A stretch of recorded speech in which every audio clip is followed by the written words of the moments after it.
Bienvenue sur les cours de Jean-Phi pour une courte leçon que je refais sur les équations différentielles linéaires d'ordre 1 et 2. Donc là, je ne fais pas tout un chapitre théorique sur les équations différentielles. Ça existe, j'en ai fait un. Je ne refais pas ici, donc on ne sort pas l'artillerie lourde, on fait des choses simples.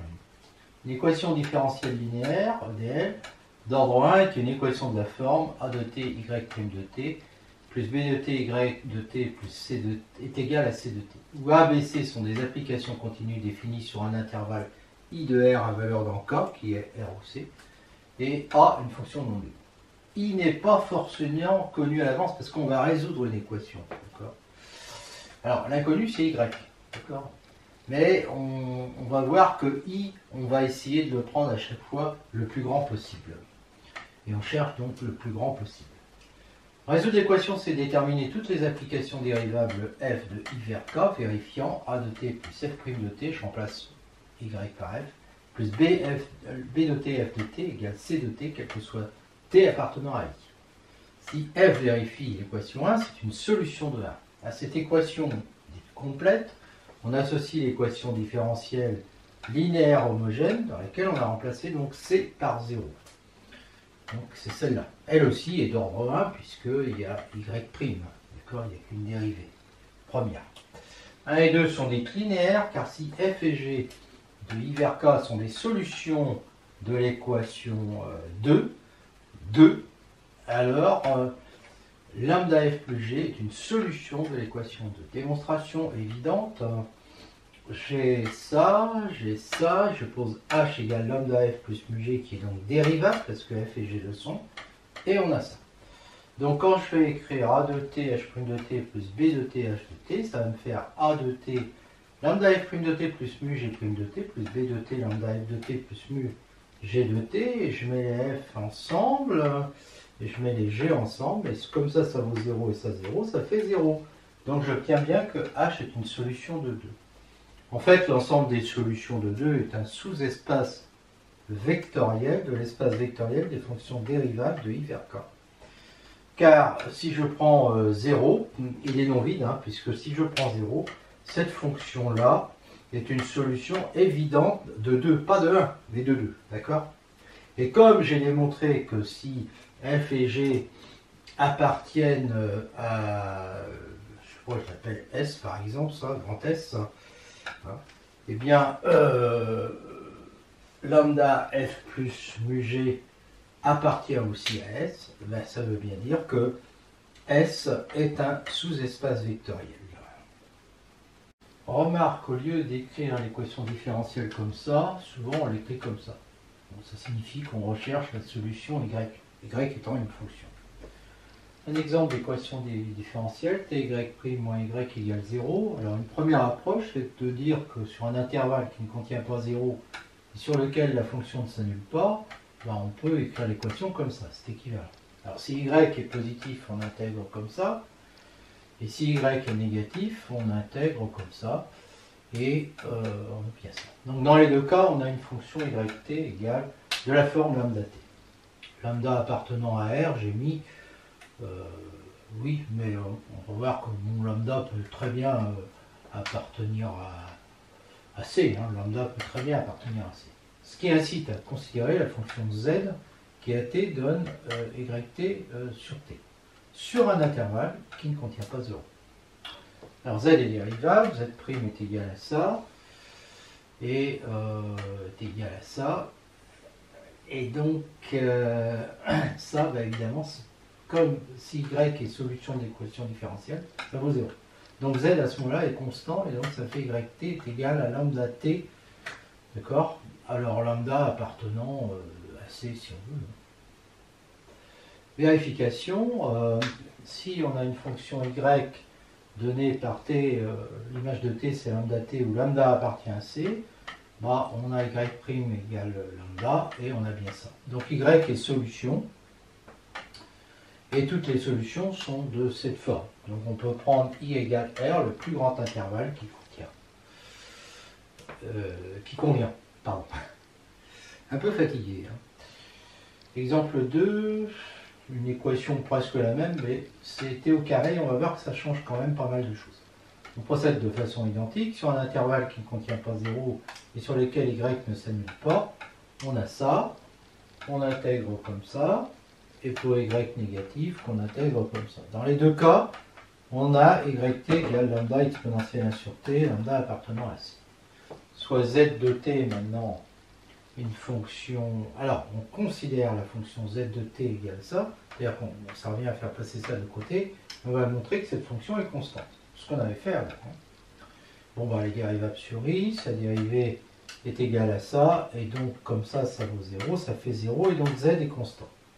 Lambda, donc y est de la forme lambda exponentielle 1 sur t, lambda appartenant à c sur tout intervalle i qui ne contient pas 0. Réciproquement, si on prend une fonction comme ça sur un intervalle ne contenant pas 0, y est c infini, et t2y' est égal à 0 quel que soit t, donc y est bien solution, et toutes les solutions sont de cette forme. Alors, regardons maintenant le cas où lambda appartenant à R. On va essayer de voir si on ne peut pas prolonger la fonction en 0. Donc, on prend ça avec lambda appartenant à R. Et qu'est-ce qui se passe? Si t est négatif, si t est négatif, donc sur un intervalle qui ne contient pas 0, donc à gauche, c'est de cette forme-là, et à droite, c'est de cette forme-là, mu exponentielle 1 sur t. Lambda et mu ne sont pas forcément égaux. D'accord? Donc, la continuité en 0. Bah, en 0 plus, il y a un problème si mu n'est pas égal à 0. La limite va être égale à plus ou moins l'infini, suivant que le mu est strictement positif ou strictement négatif. Donc, en fait, il n'y a pas de limite en 0. Donc, il faut que mu soit égal à 0 pour qu'il y ait une limite. Et à gauche, en 0 moins, par contre, là, il n'y a pas de problème. Exponentielle à moins l'infini, ça fait 0.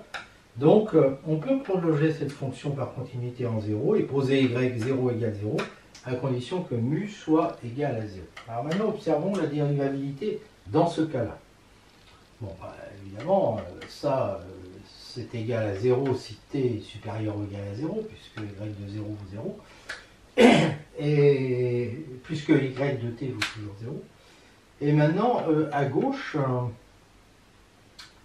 ça vaudra lambda exponentielle 1 sur t sur t. Et ça vaut quoi? Si je pose grand X égale 1 sur t, ça fait x exponentielle x.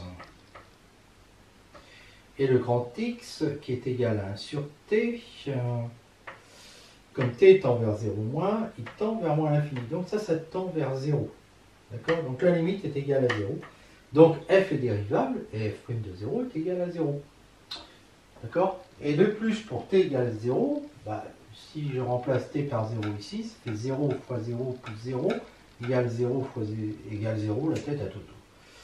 Donc en fait, les seules solutions qu'on va avoir de R vers R, parce que là je suis dans le cas lambda appartient à R, ce sont les fonctions qui à t donne, t appartenant à R, donne lambda exponentielle 1 sur t. Donc t négatif, 0 si t est supérieur ou égal à 0. Alors évidemment, on a toutes les autres solutions qui, elles, sont définies sur des intervalles inclus dans R étoile. Et là, on peut prendre des fonctions de I vers C, c'est-à-dire avec des lambda, donc elles seront de la forme f de t égale lambda exponentielle 1 sur t, lambda appartenant à C.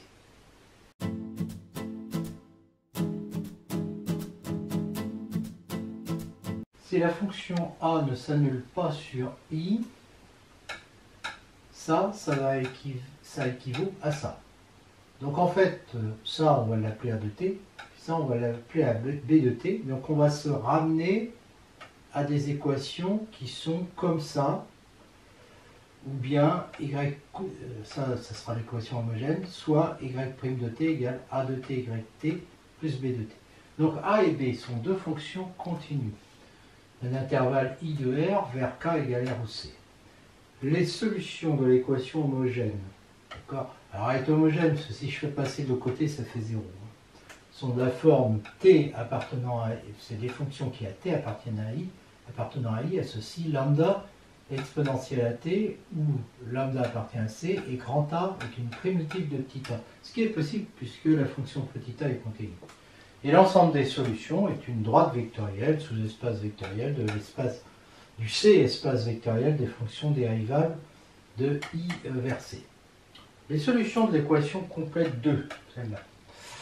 Alors en fait, c'est l'équation complète 1. Y' de t égale AT yt plus B de t sont de la forme t donne lambda exponentielle AT plus un truc un petit peu plus compliqué là, où A est une primitive de petit a et grand F une primitive de la fonction qui AT associe B de t exponentielle moins AT. Et l'ensemble des solutions est une droite affine sous espace affine de l'espace affine des fonctions dérivables de I vers C. Démonstration du petit 1 d'abord. Donc on fait comme on a fait avec les deux exemples précédents. Sur un intervalle I où Y ne s'annule pas, on peut écrire ça. Comment on va intégrer de cette façon-là, suivant que Y est positif ou négatif, on va trouver de toute façon des fonctions du type lambda exponentielle à t où lambda appartient à R. Et bien ce même lambda appartient à C. Donc on pose Z, une fonction qui... On va s'intéresser, on va multiplier Y par exponentielle moins AT. Donc on pose Z défini par ça. Y est une fonction de 1. Z est dérivable, et Z', puisque Y est dérivable, et Z' de t est égal à Y' de t fois ça, puis ensuite je dérive. Donc ça fait moins A' de t, Y de t, et le tout fois l'exponentielle. Mais ça, c'est fait A de t. Donc Y' moins AY, on sait que ça fait 0. Donc ça fait 0, quel que soit t appartenant à I. Donc Z est une fonction constante, et donc YT exponentielle moins AT est égal à lambda, et donc Y est égal à lambda exponentielle à t. Réciproquement, si je prends une fonction comme ça, alors elle est C infini, et Y' est égal à ça, puisque A' est égal à A. Et donc ça nous fait A de t fois lambda exponentielle à t, c'est-à-dire Y de t. Donc Y est bien solution de 1. Donc toutes les solutions de 1, on a toutes les solutions de 1 qui sont des fonctions exactement de la forme t donne lambda exponentielle à t. Donc j'ai démontré la première partie, et je rajoute que pour lambda égale 1, on a cette solution-là, bien sûr, qui n'est pas nulle, parce que c'est une exponentielle. Et on voit que les autres solutions sont de la forme lambda fois f0. Donc on retrouve bien une droite vectorielle engendrée par f0. Donc c'est bien ce qu'on voulait avoir. On démontre maintenant la deuxième partie, soit z, la fonction qui a t associe yt exponentielle moins at. A, c'est toujours la primitive de petit a. Y, une solution de 1. Elle est dérivable, z' est égal à y' exponentielle plus y multiplié par moins petit a, et le tout facteur de l'exponentielle moins at. Bon, mais y' de t est égal à at yt plus b de t, donc il va rester, ça va être égal à b de t. Donc ça va faire ça. Ça c'est une fonction continue parce que b est continu, et que grand A est continu parce que petit a est continu. Donc c'est égal à... Donc z est égal à f. Ah oui, alors z, lui, il va être égal à quoi? Eh bien, z, il va être égal à f plus lambda, où grand F, c'est une primitive de U. Alors lambda appartient à C, bien sûr, parce que quand j'intègre ça, donc ça va faire une primitive plus une constante. Donc lambda plus grand F qui est une primitive de cette fonction-là. Donc je relis, puisque B est continu et que petit a est continu, donc grand A est continu, tout ça c'est continu. Il y a une primitive. Alors y de t, y de t, lui, il est égal, puisque z est égal à ça, y est égal à z fois exponentielle. Donc ça va faire f de t plus lambda fois l'exponentielle, donc lambda exponentielle à t plus f de t exponentielle à t. Réciproquement, soit f une primitive de u, et y, cette fonction-là, avec lambda appartenant à c, y', je dérive, ça fait dériver de ça fait ça, plus f' exponentielle à t, plus f fois la dérivée de ça. Mais f' c'est b fois exponentielle moins at, donc on voit bien qu'il va rester que b ici, d'accord? Ces deux-là, on les met ensemble, donc ça fait ça. a de t, y t, plus b de t. Donc ça veut dire que y est solution de 1. Donc les solutions de 1 sont toutes les fonctions, et exactement que elles, qui a t appartenant à i, à ceci lambda exponentielle à t, donc lambda appartenant à c, plus f de t exponentielle à t, où f est une primitive de ça. Donc pour lambda égale 0, bah, j'obtiens ça, donc c'est une solution de 2. Et toutes les solutions de 2 sont donc les fonctions f0 plus ça. D'où je reconnais une droite affine qui passe par f0 et dont la direction est la droite vectorielle engendrée par exponentielle à t, que j'appelle g0. Voilà, et donc j'ai bien démontré que j'avais affaire à une droite affine.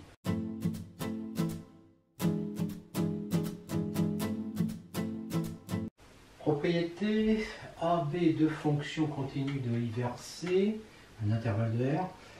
Donc on a ces deux équations différentielles, la complète et la homogène qui est associée, soit F0 une solution de l'équation complète.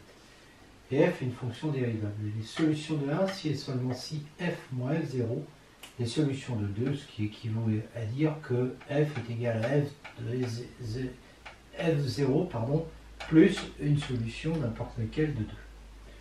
Bon, c'est la première équivalence qu'il faut démontrer, celle-là est immédiate.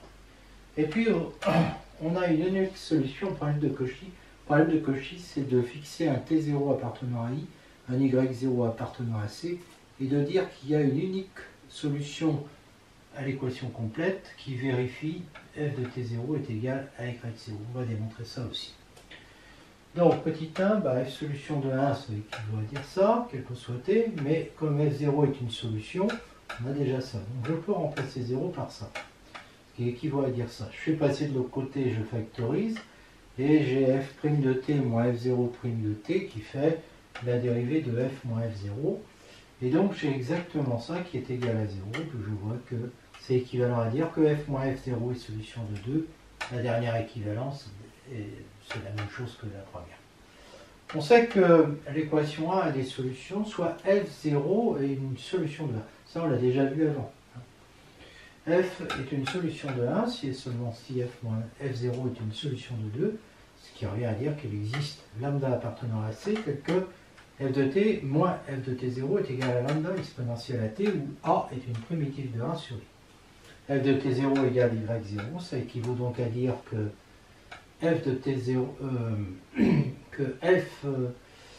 ça équivaut à dire que f de t0 plus lambda a de t est égal à y0. Voilà. Excusez-moi, tout d'un coup, je suis un petit peu perdu. Je vais passer de l'autre côté. Ça équivaut donc à dire, et je multiplie par exponentielle moins a en t0, et donc ça équivaut à dire que lambda est égal à ça, qui est donc unique. Donc il y a une unique solution au problème de Cauchy, c'est celle-là, d'accord? C'est-à-dire qu'on a lambda, et donc la solution c'est f de t égale f de t0, j'aurais pu l'écrire, hein, c'est f de t égale f de t0 plus lambda exponentielle à t avec le lambda que je viens de trouver. La méthode pratique de résolution d'une équation différentielle comme ça, c'est quoi? On s'intéresse d'abord aux solutions de l'équation homogène, d'accord? Puis ensuite, si on repère une solution f0 de 1, alors les solutions de 1 vont être les fonctions, on vient de le voir, la solution particulière qu'on a trouvée plus lambda exponentielle à t. Et sinon, on n'a pas repéré. Donc, il faut en trouver une solution particulière. Donc, on peut faire comme dans la démonstration qu'on a faite avant, c'est-à-dire remplacer lambda par une fonction lambda de t. C'est ce qu'on appelle la méthode dite de variation de la constante. Les solutions de 2 les solutions de 2 étaient ça, mais on remplace lambda constante par une fonction lambda de i vers c. Et on recherche y égale lambda t exponentielle à t. Bon, lambda va forcément être dérivable parce que quand je multiplie par de l'autre côté, je trouve que lambda est égal à y qui est dérivable multiplié par exponentielle moins at. Donc, j'écris ça, donc je dérive, ça fait lambda prime plus lambda fois a exponentielle à t est égal à a de t fois y, c'est-à-dire ça, plus b de t. Et là, évidemment, j'ai une simplification, ces deux-là s'en vont, il reste lambda prime de t qui va être égal à b de t exponentielle moins a de t. Et maintenant, moi, je prends une primitive de cette fonction en espérant que ce ne soit pas trop compliqué d'en trouver une. Voilà. C'est comme dans la démonstration qu'on a faite précédemment. Exemple, alors là, il va y avoir une solution évidente. Je prends cette équation. Bon, les solutions de y' égale ty, c'est-à-dire l'équation homogène, celle-là est équivalente à ça, hein, c'est t. Eh bien, l'équation homogène associée, c'est y' égale ty. Ces solutions, c'est des lambda exponentielles, et là, je prends une primitive de t, donc t2 sur 2. Lambda appartenant à c. Et je vois tout de suite, parce que c'est immédiat, que si je remplace y par moins 5, y' fait 0, et je vais obtenir moins 5 multiplié par moins t, 5t. Donc je vois que la fonction constante moins 5 est une solution évidente. Donc je sais que toutes les solutions de 1 s'obtiennent en prenant cette fonction évidente et en rajoutant toutes les solutions de l'équation sans secondement, c'est-à-dire les lambda exponentielles t2 sur 2. Et là, j'obtiens toutes les solutions de l'équation sans second nombre.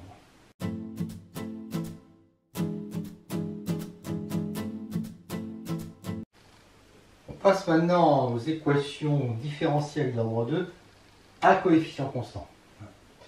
Donc on a ABC qui appartiennent à C, un non nul, et U, une fonction continue de l'intervalle I de R vers K égale ROC. L'équation complète, c'est celle-là. Alors U, c'est une fonction de T, hein, et l'équation sans second membre qui est associée, c'est celle-là. On cherche évidemment des fonctions Y de I vers C, dérivables, et qui vérifient soit 1, soit 2. Donc F est une solution de 1, respectivement de 2, si on a ça, quel que soit T appartenant à I, pour 1, et ça pour 2. Définition, on appelle l'équation caractéristique de 2, on pourrait dire de 1 aussi si on veut, mais plutôt de 2.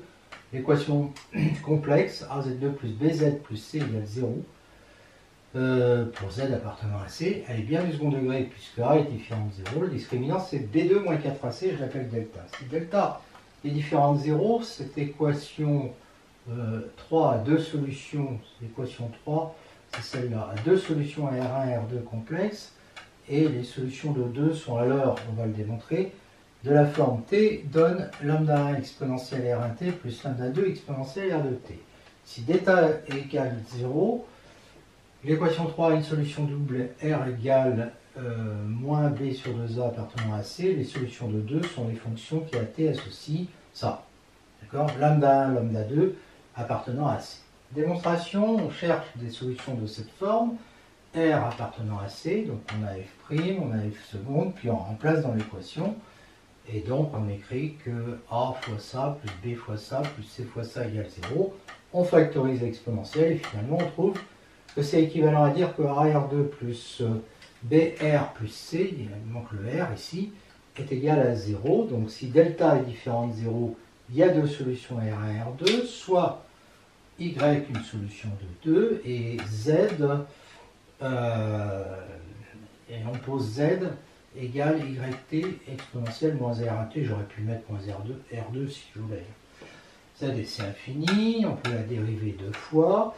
Et comme Y, et donc on trouve Y en fonction de Z, Y' et puis Z', et Y seconde.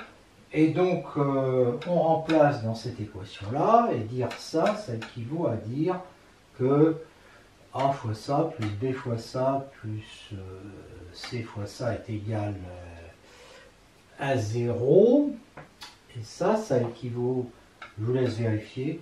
Oui, parce que quand on a dérivé ici ce truc-là, là, on a 2R1 Z' de T. Hein. On dérive, une première fois quand on dérive ici, puis une deuxième fois quand on dérive l'exponentielle. Donc on trouve ça, et on peut mettre Z seconde ensemble, les Z' ensemble, et les Z ensemble. Et là, le facteur il est nul, parce que R1 est une racine de une solution de l'équation. Donc en fait, ça équivaut à dire ça. D'accord ? Et par intégration, hein, ça équivaut à dire ça. J'intègre Z seconde, j'intègre Z', puis là ça fait 0. Le 0, j'intègre, ça fait une constante. Donc ça équivaut à dire ça. Alors pourquoi? Parce que R1 plus R2 c'est moins B sur A. Donc B est égal à moins A facteur de R1 plus R2. Et donc 2A R1 plus B, ça fait, et ben, ça fait le plus B, ça fait ça, plus 2A R1, 2A R1 plus le B, ça fait A facteur de R1 moins R2 qui est non nul parce que R1 est différent de R2, puisque delta est différent de 0. Donc finalement, ça fait, en divisant par A, ça fait ça. Oui, alors, donc là j'ai remplacé par ça. Puis ensuite je divise par A parce que A est différent de 2. Donc je recherche une solution particulière de ça. Ben, c'est facile, il suffit de prendre une constante. Comme ça, quand on la dérive, ça fait nul. Ben, ma constante, c'est K divisé par R1 moins R2 A. A facteur de R1 moins R2. D'accord? Et les solutions de cette équation-là, c'est cette solution particulière plus les solutions de l'équation sans secondement, qui est celle-là.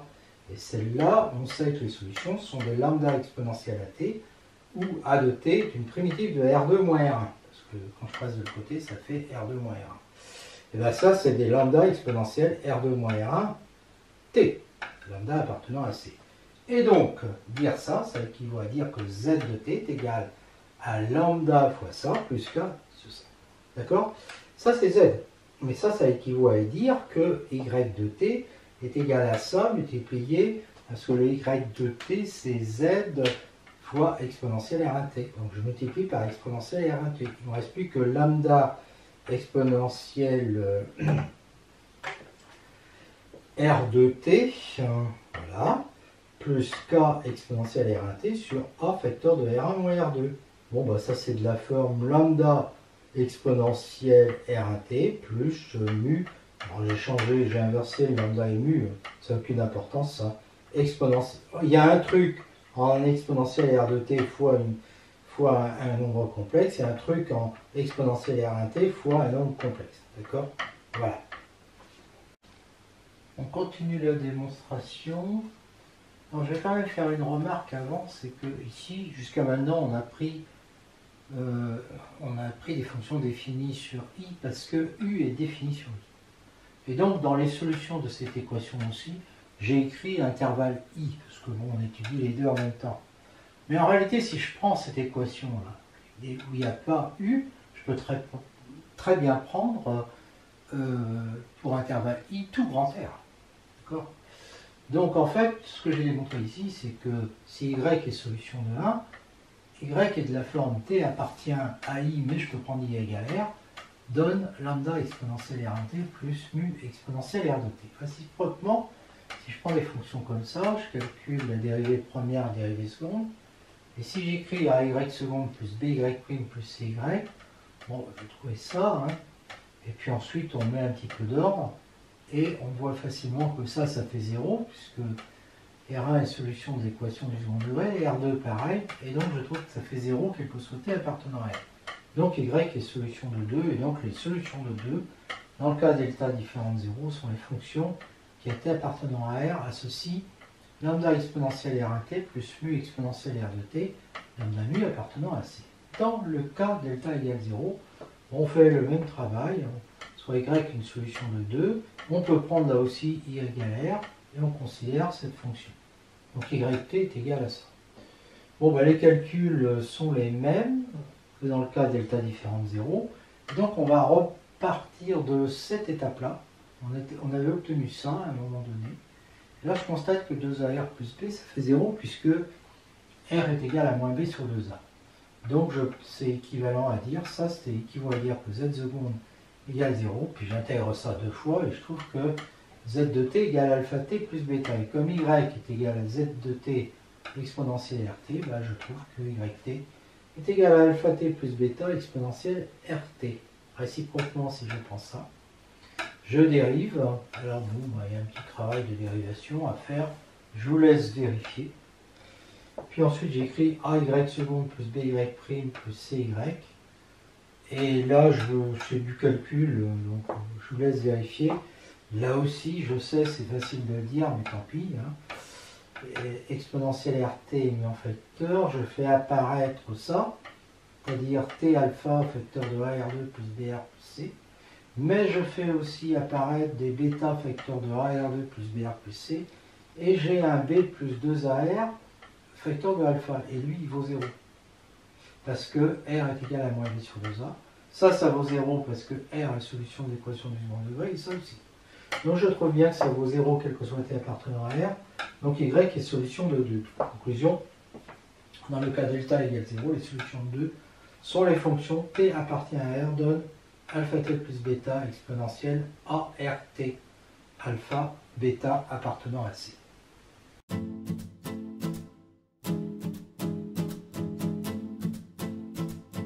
L'ensemble S des solutions de l'équation 2 sans second membre est un plan vectoriel engendré par la base F1, F2. Si delta est différent de 0, la voilà la base, avec ces deux fonctions. Et si delta égale 0, c'est ça.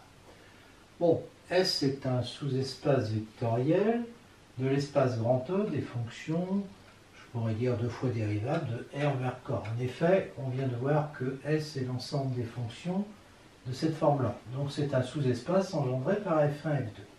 Il reste à démontrer que F1, F2 est libre.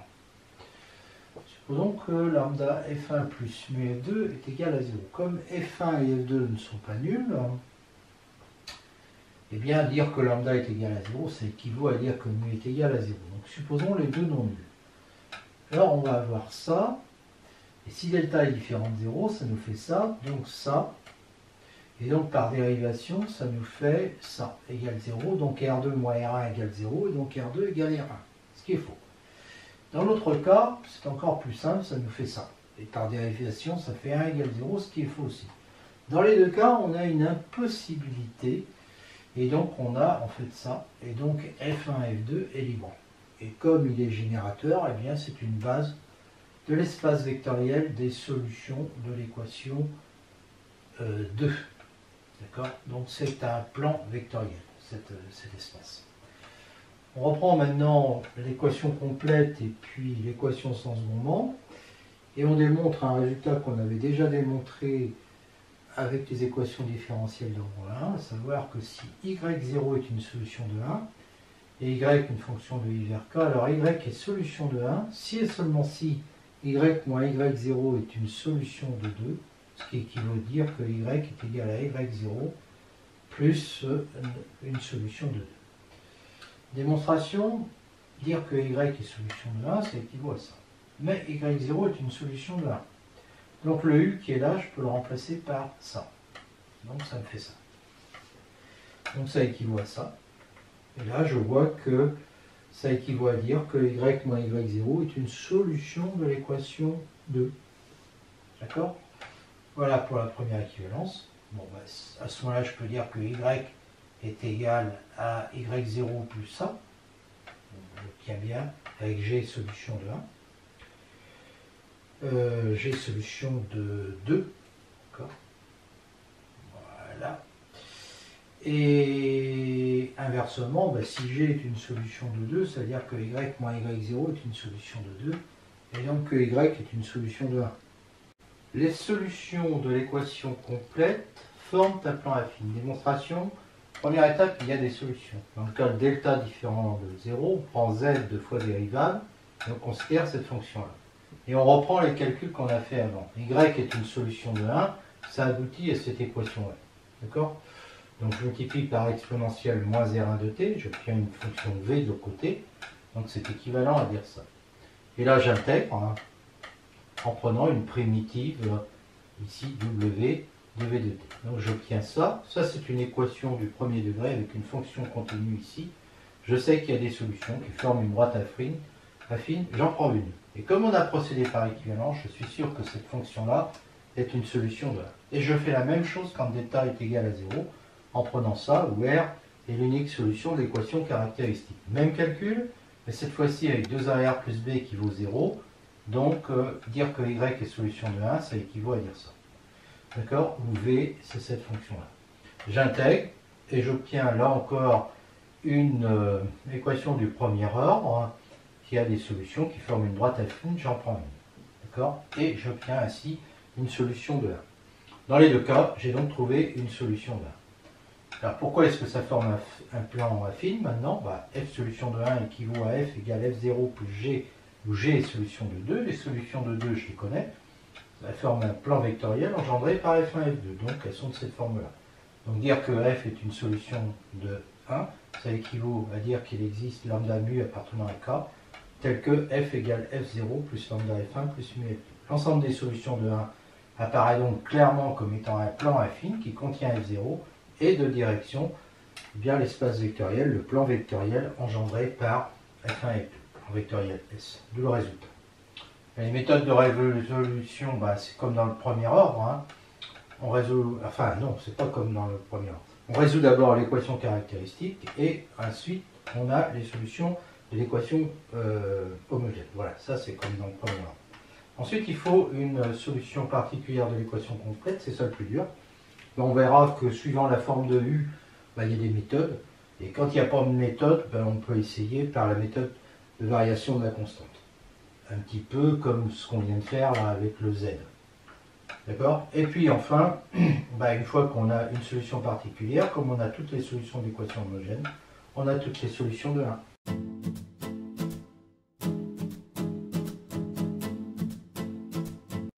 Cas particulier où les coefficients ABC à différents zéros sont des nombres réels, sur tout ça. Si delta est négatif, et donc là on est aussi dans le cas delta est négatif. Ici aussi d'ailleurs.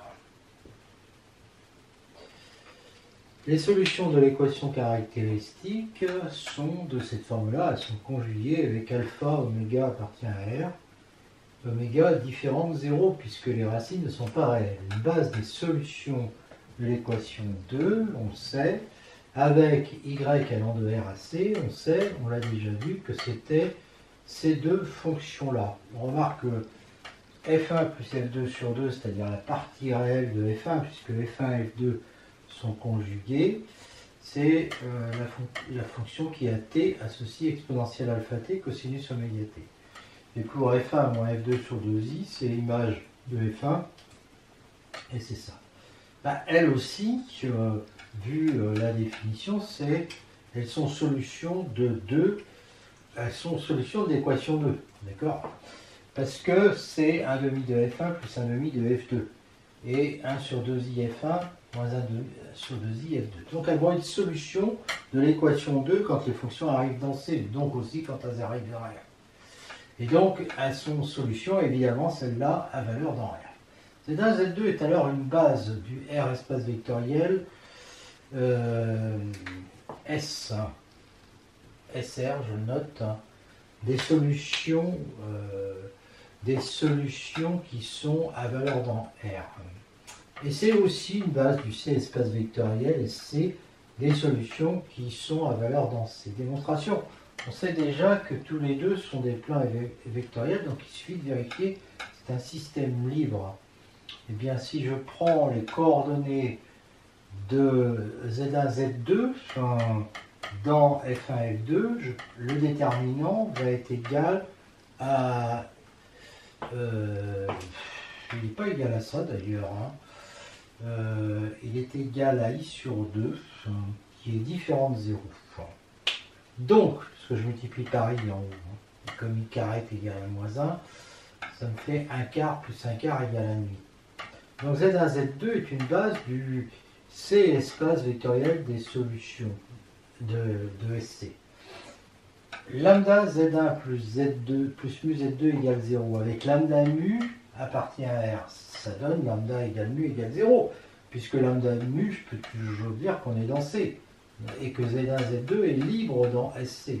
Donc en fait, on aura aussi une base de SR. Voilà. C'est terminé. Ça répond bien, ça correspond bien à ce qu'on a dit avant. Toujours dans le cas ABC réel, à différents zéros delta négatif, SR, c'est en fait l'ensemble des fonctions qui à t associe A exponentielle alpha t cosinus oméga t plus phi A appartenant à R et phi appartenant à R. Démonstration, si je prends F appartenant à SR, il existe lambda mu appartenant à R tel que l'on met ça. Donc là, je vais pouvoir l'écrire comme ça. Et je vais prendre A égale racine de lambda plus mu2, qui est différent de 0 parce que je vais choisir lambda et mu différents de 0. D'accord? Donc positif si lambda mu différent de 0, 0. Et je vais me placer dans ce cas-là. Sinon, c'est la fonction nulle. Hein. La fonction nulle, elle s'écrit aussi comme ça, parce qu'il suffit de prendre a égale 0. Donc lambda sur a au carré plus moins mu sur a au carré, ça fait a2 sur a2, ça fait 1. Donc il existe phi, tel que ça c'est le cosinus phi, et l'autre c'est le sinus phi. Et donc ce truc-là, ça peut s'écrire cosinus oméga t cosinus phi moins sinus oméga t sinus phi, c'est-à-dire cosinus oméga t plus phi.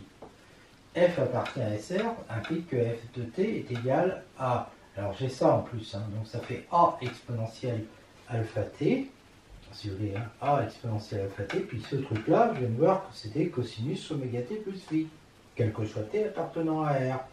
Bon, bah c'est bon dans un sens. Maintenant, réciproquement, si f de t est de cette forme-là, bah, de cette forme-là, il va donc pouvoir s'écrire comme ça. Donc, il va s'écrire comme ça. D'accord? Alors, lambda, ça va être A cosinus phi, mu, ça va être moins A sinus phi. D'accord? Donc, j'obtiens lambda fois ce truc-là, plus mu fois ce truc-là, et là, je remarque que c'est Z1 de t. Et là, je remarque que c'est Z2 de t. D'accord? Et donc f de t est toujours égal à ça, quel que soit t appartenant à R. Mais ça, c'est une base de l'espace, du R espace des solutions de R vers R. Donc f appartient à cet espace, hein, d'où le résultat. Toutes les solutions dans SR peuvent s'écrire de cette forme-là, et réciproquement, tout ce qui est de cette forme-là appartient à SR. Voilà.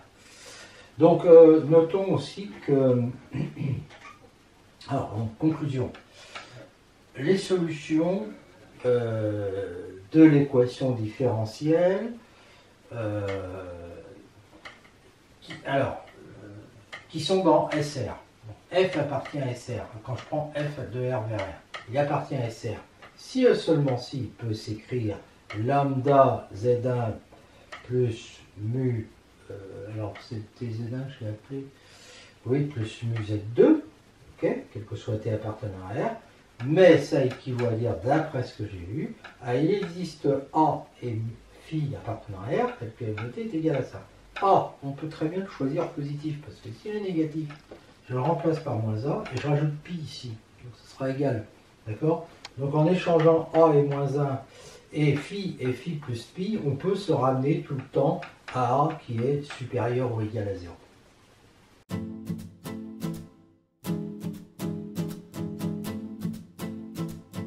Remarque, ça peut s'écrire comme ça, et donc comme ça. Inversement, en enlevant pi sur 2, ce qui est comme ça peut s'écrire comme ça. Donc les solutions de 2, qui pouvaient toutes s'écrire sous cette forme-là, peuvent toutes s'écrire sous cette forme-là. Cas particulier très important, c'est cette équation-là qu'on trouve en physique, hein, avec oméga strictement positif.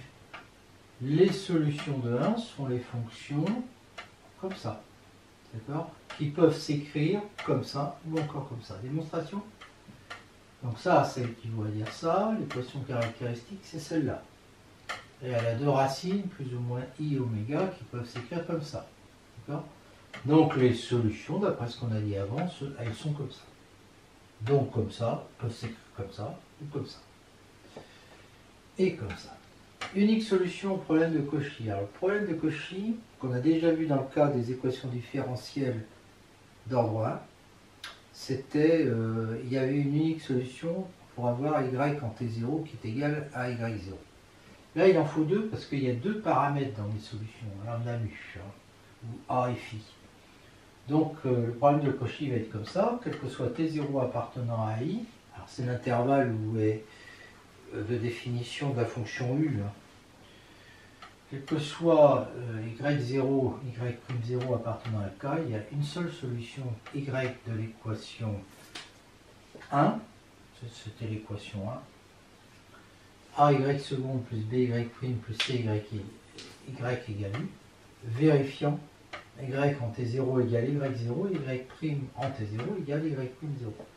Démonstration, y est une solution donc de cette forme-là, où f0 est une solution particulière de 1. Et f1, f2, bah, on sait que c'est comme ça si delta est différent de 0, et comme ça si delta égale 0. La condition de Cauchy, ça et ça s'exprime comme ça. Je vous laisse vérifier, c'est évident. Le déterminant en lambda mu, c'est ça. Si delta est différent de 0, je remplace, ça fait exponentielle R1 T0, exponentielle R2 T0. Quand je dérive exponentielle R1T, ben ça me fait R1 exponentielle R1T. Donc en T0, ça fait ça. Pareil ici. Et ça, quand je développe, ça fait exponentielle R1 plus R2 T0, qui est multiplié par 1 fois R2 moins R1 fois 1, c'est-à-dire R2 moins R1, qui est non nul. Et ça aussi, donc c'est non nul. Si delta égale 0, ben la première fonction, il n'y a pas de problème, c'est la même chose.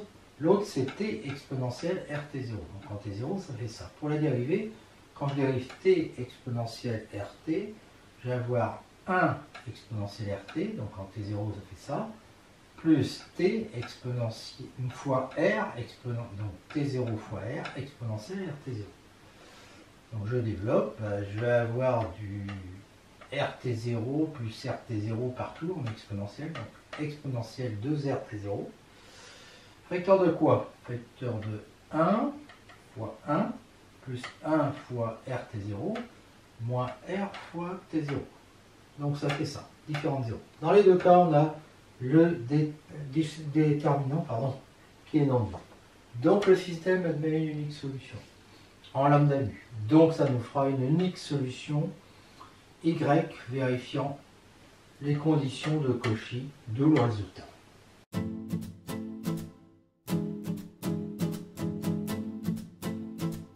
Donc on va étudier maintenant un cas particulier au second. Le second membre, c'est un polynôme de degré n supérieur ou égal à 0. Et le but du jeu, c'est de trouver une solution particulière dans cette équation. Bon, bah, si c est différent de 0, on peut trouver un polynôme appartenant à kn de t, donc de degré inférieur ou égal à n, solution de 1. Et si c est égal à 0 et b différent de 0, on peut trouver un polynôme de degré inférieur ou égal à n, tel que tq soit solution de 1. Et si c égale b égale 0, on peut trouver un polynôme tel que t2q soit solution de 1. En fait, à chaque fois, ce polynôme est unique. Démonstration. Petit 1, c différent de 0, on considère cette application-là qui est linéaire. Alors en fait, au départ, on arrive dans k de t, on ne sait pas qu'on arrive dans kn de t, mais si le terme de plus haut degré de q est ak t puissance k, le terme de plus haut degré de phi de q, ça va être c ak t puissance k. Donc phi de q appartient à kn de t. Donc en fait, on a bien une application linéaire de kn de t vers kn de t.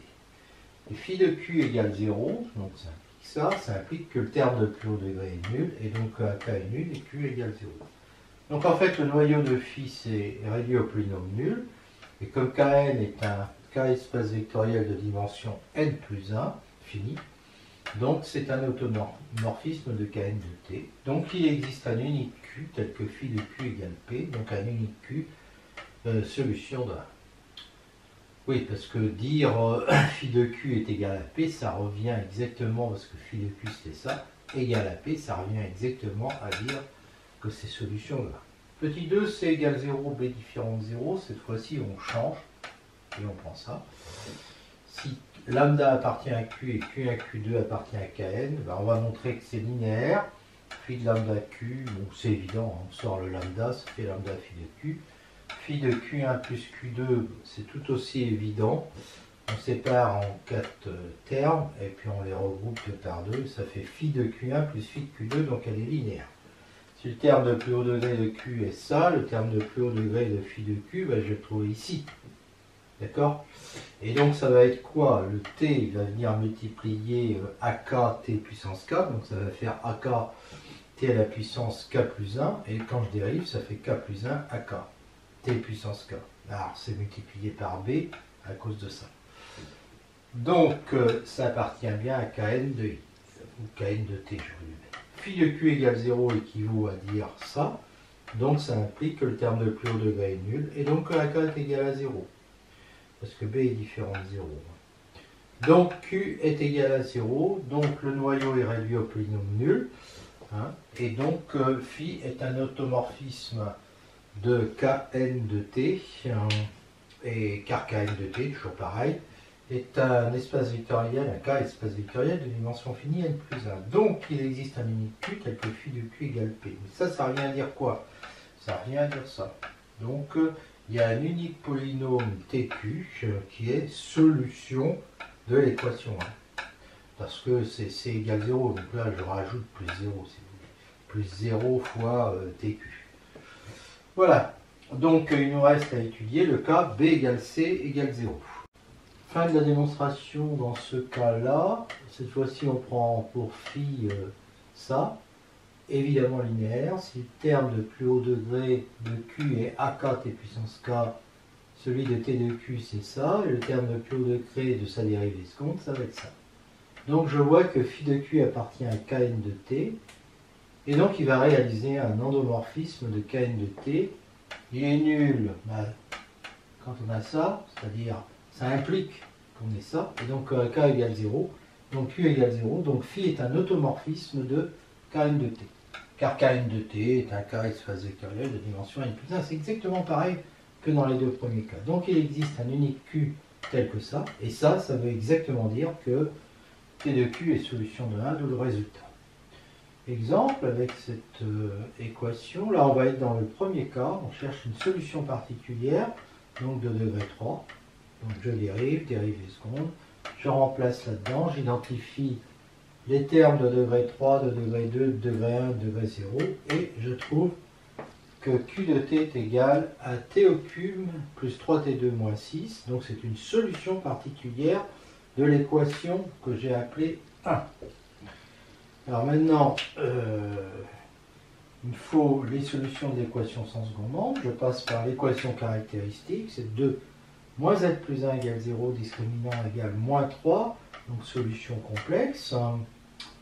Et si k est égal à c, je sais que c'est lambda fois la première solution plus mu fois la deuxième solution plus la solution particulière. Si k est égal à r, je vais l'écrire sous la forme lambda exponentielle t sur 2, cosinus racine de 3 sur 2t, plus mu exponentielle t sur 2, sinus racine de 3 sur 2t, plus la solution particulière, et ça je sais que ça peut s'écrire a exponentielle t sur 2 cosinus racine de 3 sur 2t plus phi plus la solution particulière, ou bien sous cette forme-là, plus la solution particulière. Alors cette fois-ci, a, là lambda mu ils appartenaient à C, ici a, phi, lambda, mu appartiennent à R.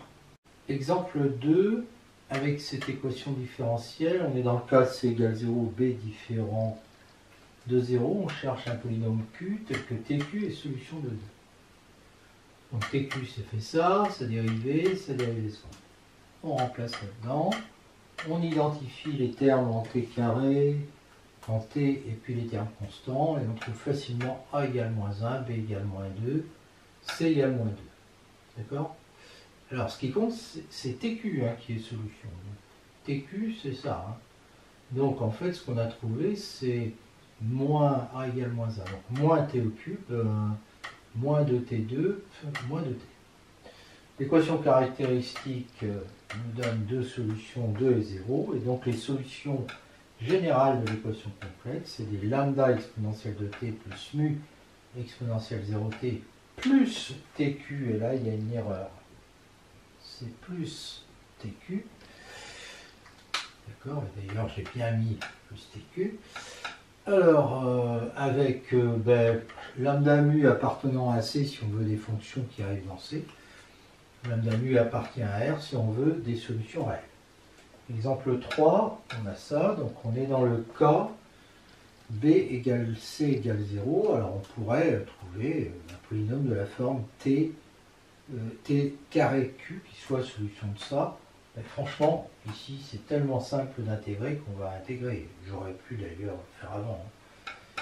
4y' égale t4 sur 4 moins t2 plus 5t plus lambda. Et puis ensuite, 4y égale t5 sur 5 fois 4, 20, moins t3 sur 3 plus 5t2 sur 2, plus lambda t plus mu. Ensuite, je divise par 4, t5 sur 80, moins t3 sur 12 plus 5 huitièmes de t2. Le lambda sur 4, je l'appelle alpha, alpha t, et le mu sur 4, je l'appelle bêta, avec, et donc voilà les solutions générales, avec alpha, bêta qui appartiennent à C, si je veux des solutions dans C, et puis alpha, bêta qui appartiennent à R, si je veux des solutions.